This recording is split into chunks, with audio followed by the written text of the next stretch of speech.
It was on November 2012 when a 20-year-old woman plunged 15 meters onto the pavement in New York City. This fall left her body broken, but alive.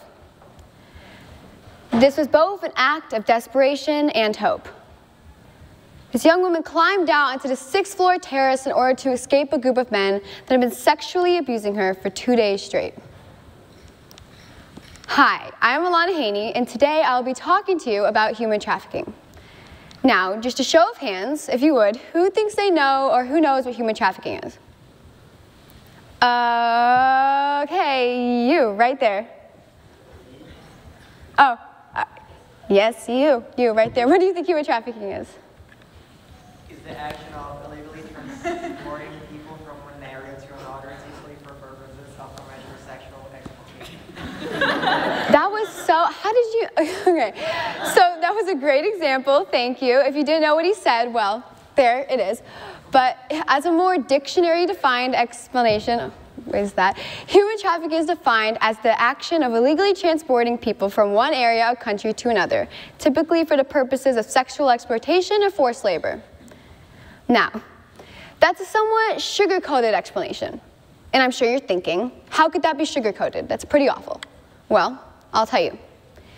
Human trafficking is an injustice that affects millions of people every year on all continents and all socioeconomic levels. Human trafficking is a major threat to men and women of all ages, ethnicities, and cultural backgrounds. Human trafficking is a highly organized business that generates around $150 billion per year. That's about $120 billion more than Google makes a year. Google generating around a $30,000 billion revenue. One human trafficker can make up to $30,000 per year with this business asset. A human being, unlike guns or drugs, can be sold over and over again. A human being. Now, okay. The United States Human Trafficking Protection Victims Act declares it a crime to coerce, force, or mislead men, women, or children into any type of sexual slavery. Now, if the victim is a minor, it's a crime regardless if there's any sign of coercion, force, or fraud. The evil behind human trafficking is the act of giving and receiving. The act of giving and receiving payments for someone to be able to achieve the power over another person's body without that person's consent. Don't get confused and think that because someone is paying these young women to perform these acts, mean in any way, shape, or form, this is not rape. These young women are not doing it for the money. They don't get the money. These young women are being forced to do these acts against their will.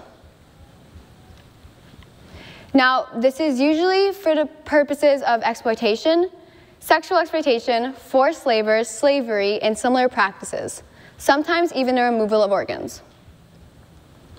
Now, how do victims get trafficked in the first place? Well, there's various ways human people can be trafficked, but it's usually against their will.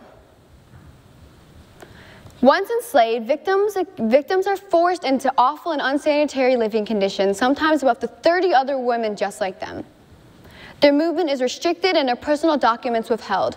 Every day being treated less and less like a human being, being stripped of their rights, their morals, their educations. Throughout enslavement, victims usually experience sexual, physical, emotional, and physiological violence. Victims are trafficked across national and international borders. But just because they're trafficked at airports doesn't mean they just get to walk through customs. Delta Airlines, for example, at the Detroit Metro Airport, has an amazing way of training the workers to be able to identify and report potential cases of human trafficking. The Blue Lightning training program has 3 ways of teaching people to be able to identify and report cases. These 3 ways are coercion, force, and fraud. One major indicator is if there's a woman and a man, usually a younger woman and an older man, and this older man is taking hold of the younger woman's identification and travel documents.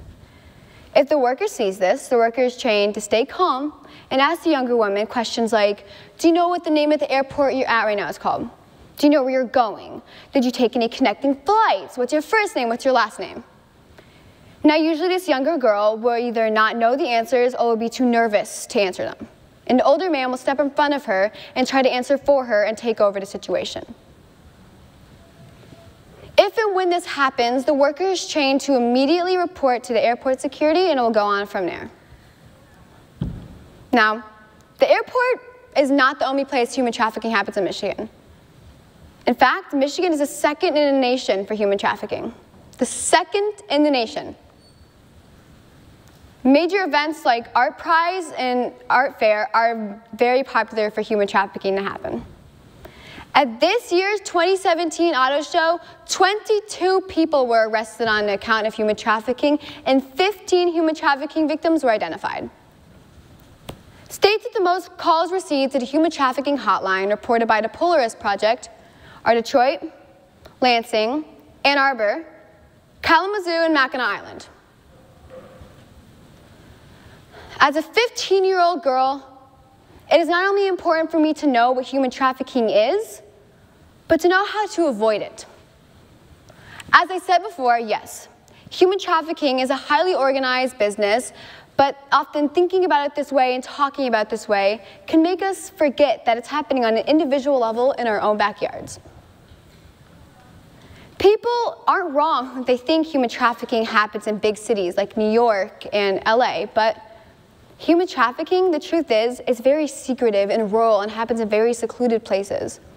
That's why it's so dangerous. That's why a lot of people are just learning about it now. Parents often don't teach their children about human trafficking because they think it won't happen to them. It's not important, or it's a touchy or delicate subject. As children, right, we're taught not to get into that random man's car. Don't talk to that stranger. We're taught not to do these things because they are dangerous, yes, but why are they dangerous? We need to know the specifics and the harsh details of what can happen if we do these things. Because 9 out of 10 times, we will sometimes get ourselves into dangerous situations, and we need to be taught how to get out of these situations. As a teenager, you not only have the right, but should have the privilege to learn about human trafficking and to know how to avoid it. Because as teenagers, you're some of the most vulnerable people to human trafficking in the world. Moreover, young women like me, like you, like so many people in this room are some of the most prone to human trafficking in the nation. So if it affects so many people here and it is so prevalent, then why is for a lot of you, I'm betting, this is one of the first honest and educational talks about human trafficking you've heard. How does that make sense?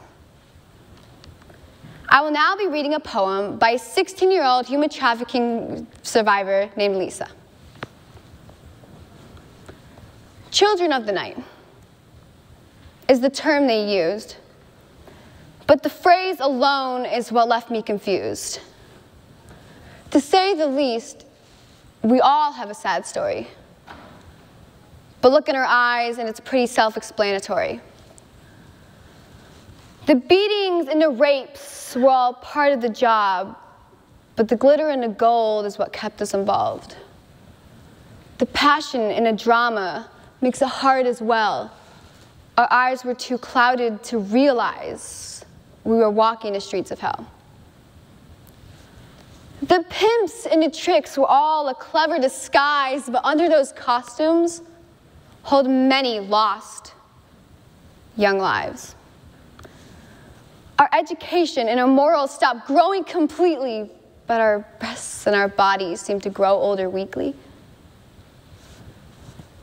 The tears and the bruises we charged to the game, but the hollow hole we tried filling before remains the same.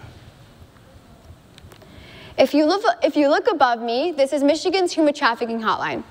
Please feel free to write this down or put this in your phones, because if you see something that you think might even be a potential case of human trafficking, don't ever hesitate to call or text this hotline, because not only could you be saving someone's life, but it's a good thing to do.